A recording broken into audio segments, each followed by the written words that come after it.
En décembre 2019, un étrange virus est détecté en Chine.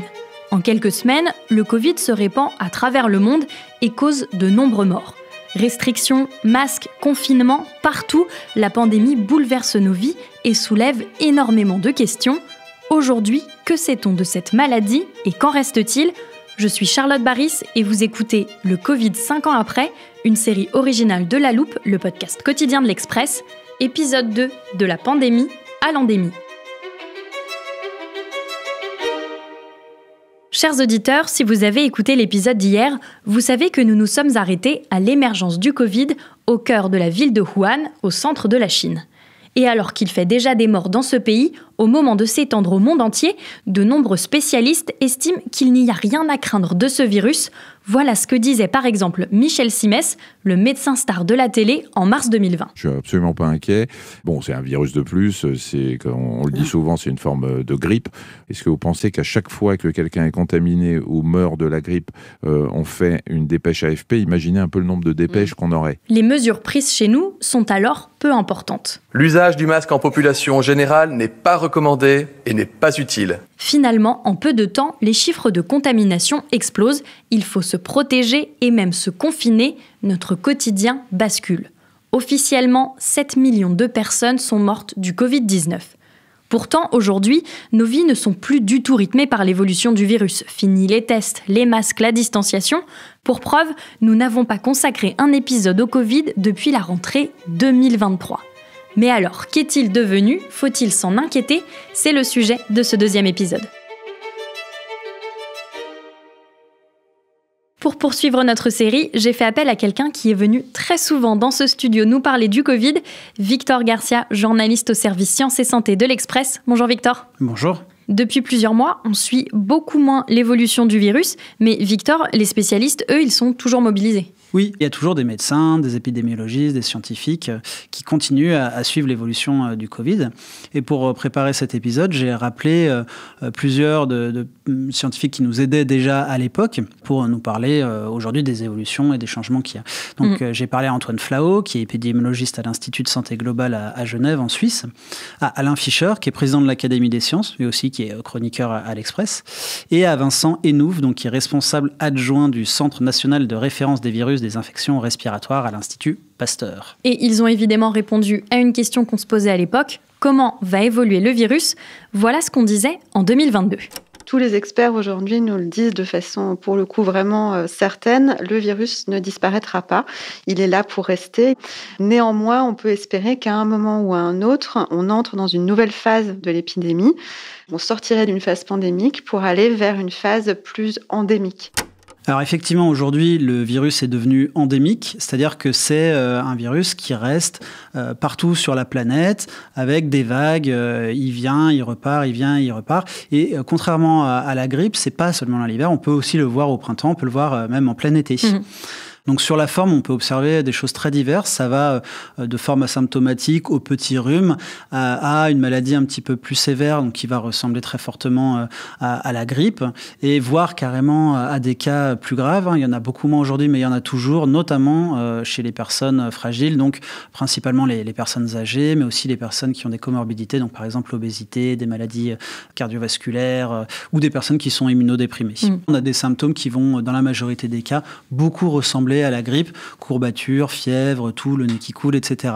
Et en fait, ce caractère endémique, il n'est pas du tout surprenant. Et pourquoi ça ? Très tôt, dès mi-2020, il y a des premiers modèles qui commencent en fait à imaginer que le Covid, c'est une maladie respiratoire, un virus qui va continuer, qui va s'installer très longtemps. Et même début 2021, il y a 80-90% des chercheurs qui sont à peu près persuadés que le virus va devenir endémique. C'est-à-dire, donc, on va le voir, ce qu'on disait juste avant, disparaître, réapparaître, mais qui ne va jamais nous quitter. Et donc, Victor, en ce moment, comment ce virus circule-t-il ? Alors aujourd'hui, il y a toujours des bulletins des autorités sanitaires françaises. On peut regarder sur le site de Santé publique France qui publie chaque semaine son bulletin sur son site internet. Donc en ce moment, là, au moment où je vous parle, le Covid, c'est très calme. On voit un petit peu que la grippe est en train d'arriver, donc une situation pré-endémique. Il y a toujours des cas de bronchiolite. J'ai parlé avec Vincent Hénouf de l'Institut Pasteur. Il me disait qu'il reçoit entre 10 000 et 15 000 prélèvements par semaine en ce moment. Et qu'en fait, la grippe, le Covid et le VRS, donc le virus respiratoire syncytial, se tiennent dans un mouchoir de poche. Ça veut dire quoi? Ça veut dire qu'en fait, il y a entre 7 et 9% des prélèvements qu'il reçoit qui sont positifs à la grippe, entre 7 et 9% qui sont positifs pour le Covid et entre 7 et 9% pour le VRS. Donc en gros, aujourd'hui, la situation est plutôt calme, les hôpitaux ne sont pas saturés et il n'y a pas d'inquiétude particulière. Et comment on explique ça justement? Alors ça s'explique par plein de facteurs, mais notamment par le fait que en fait, toute la population a soit été au moins vaccinée une fois, soit a été infectée une fois, qu'en plus maintenant on est régulièrement infecté une fois par an et qu'en fait tout ça, ça construit une immunité. En fait, nos systèmes immunitaires ont une mémoire, ils se rappellent du virus et donc ça nous permet de vraiment mieux lutter contre le virus. Donc il y a beaucoup moins de formes graves qu'avant. Néanmoins, comme le virus continue à muter, il arrive à échapper à nos défenses immunitaires, on est toujours infecté. C'est vraiment, encore une fois, un peu à l'image de la grippe qui va elle aussi muter chaque année avec des nouvelles formes qui vont être plus ou moins infectieuses. Mais on est toujours susceptible de se faire réinfecter, mais c'est beaucoup moins grave qu'à l'époque. Est-ce qu'on peut imaginer qu'un nouveau variant pourrait nous faire replonger dans une situation de crise? Alors, c'est toujours un peu compliqué de faire de la fiction. Et d'ailleurs, quand on pose ce genre de questions aux chercheurs, ils sont rarement contents, parce qu'ils n'aiment pas ça. Mais en gros, le virus évolue tout le temps, il est toujours en train de muter. Donc, on peut toujours s'imaginer qu'il y aura une nouvelle forme qui sera plus grave ou beaucoup plus virulente. Mais vu le chemin que prennent les différentes mutations aujourd'hui, ça reste quand même peu probable. Et en plus de ça, comme ce que je disais juste avant, nos systèmes immunitaires se sont vraiment habitués au Covid, ils savent le combattre. C'est plus des populations naïves face au virus comme on avait avant. Donc, nous faire replonger dans une situation de crise, peut-être, mais ça paraît, par exemple, si on a une énorme vague d'un coup, parce qu'il tout d'un coup il y a un nouveau variant qui est beaucoup plus contagieux, mais pas comme celle qu'on a connue à l'époque, en tout cas pour la première ou deuxième ou troisième vague. On parle là de la circulation du virus dans toute la population, mais il y a un cas particulier sur lequel on s'interrogeait à l'époque, celui des enfants. Qu'en est-il, Victor? Oui, c'est sûr que sur les enfants, il y a eu beaucoup de questions à l'époque. On n'était vraiment pas sûr. Est-ce qu'ils sont plus contagieux? Est-ce qu'ils peuvent faire quand même des formes graves? Est-ce qu'ils sont moins contagieux? Et oui, il y a eu effectivement plein de débats. Aujourd'hui, il y a un consensus. On sait en fait que les enfants sont contagieux, qu'ils sont même les plus contagieux. Alors, c'est pas forcément parce qu'en eux-mêmes, ils sont plus contagieux, mais c'est aussi parce qu'en fait, en moyenne, les enfants, ils ont beaucoup plus de contact avec des personnes dans la journée. C'est aussi parce qu'ils sont souvent beaucoup plus proches. Ils ont des relations plus proches avec ceux qui les entourent, avec les autres enfants. Ils ont moins de gestes barrières aussi, surtout quand ils sont petits. Et puis, en plus de ça, il y a aussi des analyses plus précises, scientifiques, qui montrent que les enfants, ils ont des charges virales très importantes. Donc, quand ils toussent, ils expulsent beaucoup de virus. Nous sommes donc mieux immunisés aujourd'hui pour faire face au virus. Il est temps de se demander contre qui nous nous battons désormais.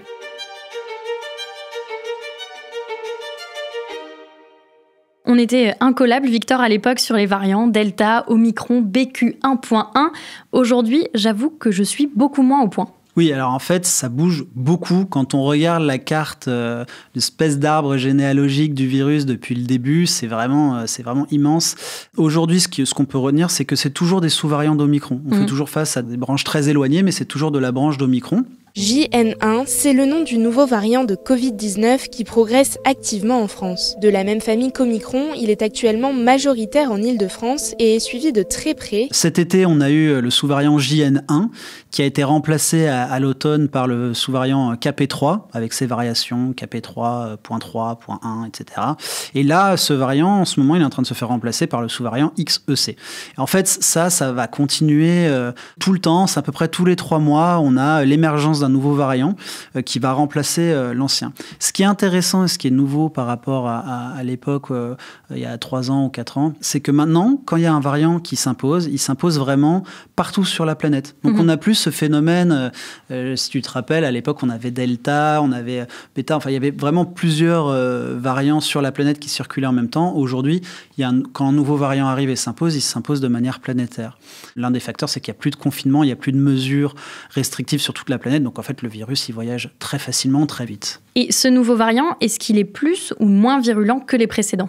Alors, ce qu'on sait, c'est qu'il est plus contagieux que les variants Delta, que les variants Alpha qu'on avait à l'époque. Donc le R0, c'est-à-dire son taux d'infection est plus élevé qu'avant. On sait aussi qu'il fait moins de formes graves, mais est-ce que les sous-variants Omicron sont vraiment moins virulents qu'avant ? Probablement oui, mais la question peut se poser. Il y a un exemple qui est intéressant, c'est la Chine. En fait, à l'époque, elle avait vraiment fait un confinement extrêmement sévère. Donc ces populations avaient été très peu exposées au Covid, et en plus de ça, leur vaccin était, pour le dire poliment, pas très efficace. Et ils ont rouvert à l'époque où il y avait Omicron. Et en fait, à cette époque-là, ils ont eu 1 million de morts, ils ont eu beaucoup de cas graves. Et donc on s'est dit, ah mais en fait, Omicron est très virulent, etc. Alors que chez nous, c'était pas le cas.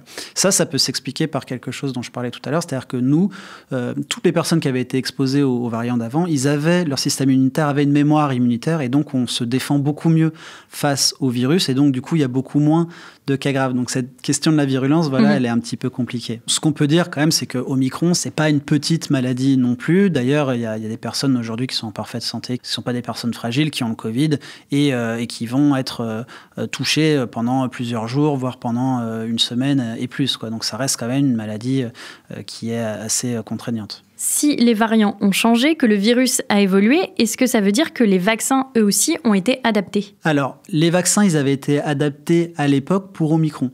Et en fait, c'est toujours ces vaccins-là qui sont utilisés aujourd'hui, enfin qui sont recommandés, parce que les chercheurs continuent en fait à vérifier l'efficacité du vaccin. Et donc aujourd'hui, comme on a toujours des sous-variants d'Omicron, on utilise toujours ces vaccins qui ont été adaptés globalement à Omicron. Et en fait, ça fonctionne toujours, ils protègent toujours contre les formes graves, donc on continue d'utiliser ces vaccins. Tant que ça marche, en fait, il n'y a pas vraiment de raison d'en changer. Et en plus de ça, comme j'expliquais, aujourd'hui, tous les 3 mois, il y a un nouveau variant en fait, qui arrive et qui remplace, qui est finalement assez proche d'Omicron, quand même un petit peu différent, et qui va remplacer les anciens variants.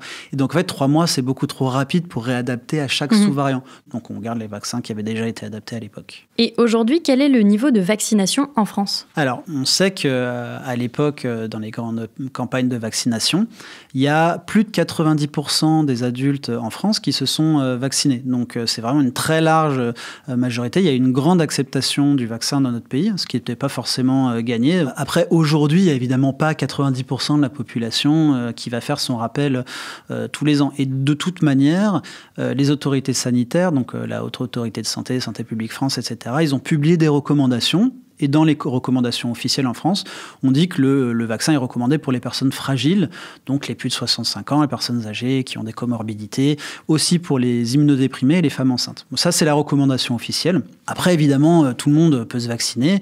Chacun fait comme il veut, ça pose pas de problème. Un virus qu'il faut donc continuer de surveiller malgré tout, d'autant qu'à l'époque, on n'imaginait pas les conséquences qu'il pourrait avoir sur toute la société, qu'il s'agisse d'économie, de santé mentale et même de complotisme. Victor, tu étais venu régulièrement dans la loupe démonter certaines idées qui couraient durant la pandémie, par exemple dans cet épisode.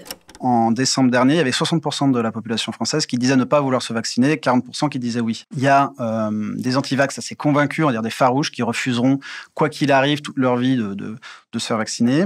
Il y a des complotistes qui peuvent se confondre d'ailleurs avec les antivax. Par exemple, il va y avoir des complotistes qui vont être aussi antivax parce qu'ils vont estimer que le vaccin, on va nous l'injecter pour activer une puce 5G, pour nous tuer, pour tuer des bébés, pour contrôler la population.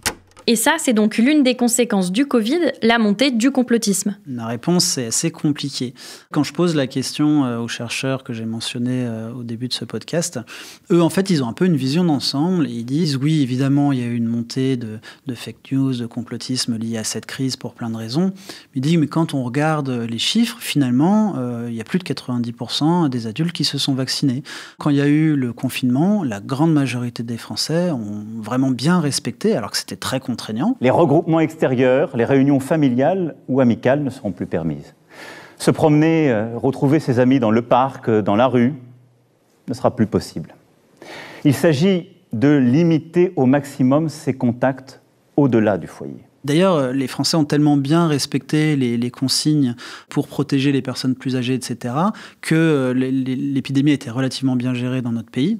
On a été un des pays au monde qui a fermé le moins longtemps ses écoles. Donc en fait, quand on prend du recul, on peut se dire effectivement, bon, oui, il y a eu beaucoup de complotisme, de théories complotistes, mais ça n'a pas eu un impact si grand. Mais quand on voit toutes les fake news qui ont circulé, par exemple, j'imagine qu'il faut nuancer. Oui, alors en fait, il y a eu des nouveaux phénomènes qui ont été liés à cette crise. Il y a, par exemple, une petite actualité qui est passée un peu inaperçue, mais il y a eu un procès récemment entre le patron de France Soir, du blog Antivax, et un journaliste de BFM.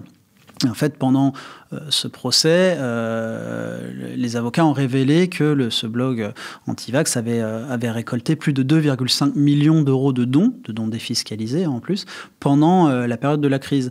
Et en fait, il y a une association aussi qui est très anti-vax, qui s'appelle Bon Sens, qui a aussi levé au moins des centaines de milliers d'euros. Si on regarde aux États-Unis, la fondation de Robert Kennedy, donc qui va devenir le nouveau ministre de la Santé de Donald Trump, c'est aussi une fondation qui a levé des centaines de millions de dollars.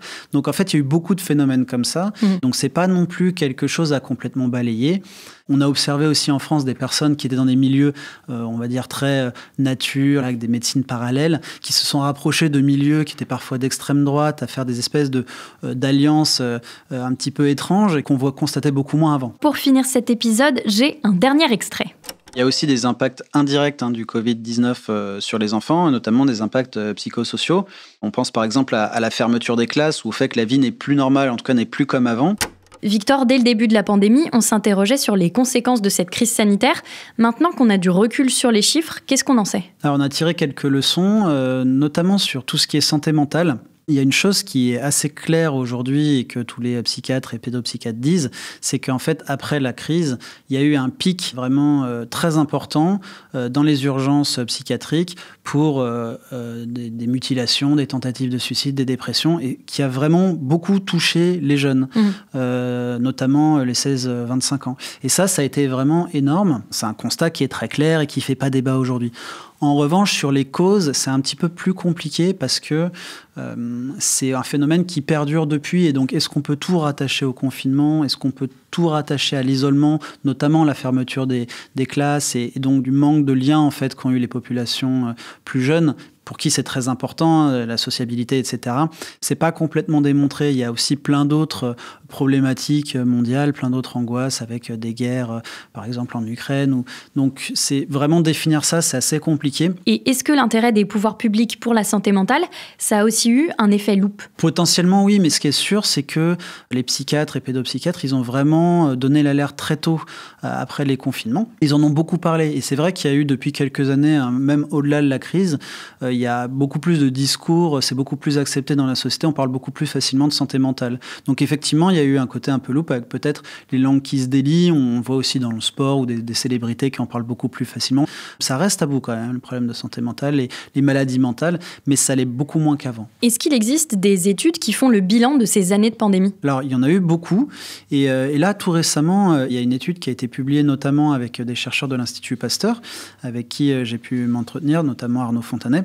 Et en fait, c'est une étude qui vient effectivement faire une sorte de bilan de toutes les mesures sanitaires qui ont été prises et qui vont le mettre en miroir avec la surmortalité qui a été observée dans 13 pays de l'Europe de l'Ouest, dont la France. Il y a l'Espagne, il y a l'Italie, etc. Et en fait, les chercheurs se sont vraiment intéressés à savoir qu'est-ce qui a bien marché, qu'est-ce qui a moins bien marché pendant la crise. Et c'est aussi une sorte de feuille de route pour le futur, c'est-à-dire en cas de prochaine épidémie. En fait, ils disent des choses qui sont assez évidentes aujourd'hui, mais là, c'est documenté, c'est prouvé et c'est très bien décrit. Ils disent qu'en fait, plus les pays ont pris des mesures très tôt, et moins il y a eu de morts. Ils prennent par exemple l'exemple du Danemark. Le Danemark, ça a été un pays, ils avaient à peine une dizaine de personnes dans leurs hôpitaux à l'époque qui étaient pour des cas graves de Covid. Et juste avec 10 personnes, ils ont décidé de prendre des mesures qui étaient très fortes de type confinement, isolement, etc. Et en fait, c'est un pays qui a eu une surmortalité inférieure pendant le Covid. Parce qu'il n'y a pas eu la grippe, etc. Il n'y a pas eu plein de maladies grâce au confinement. Et donc, ils ont eu moins de morts par rapport aux années d'avant. Parce qu'ils ont vraiment pris des mesures très tôt. Et donc, ils comparent tout ça. La France, c'est une surmortalité de 1,5. On va dire on est à peu près dans la moyenne, donc on s'est plutôt pas trop mal débrouillé. Et est-ce que dans cette étude, il s'intéresse aussi aux conséquences économiques ? Oui, il y avait une grande crainte à l'époque qui était de dire si jamais on fait un confinement trop tôt, on prend des mesures trop tôt, ça va pénaliser l'économie. C'est notamment le Royaume-Uni avec Boris Johnson à l'époque qui avait refusé de faire un confinement sous prétexte d'aider l'économie.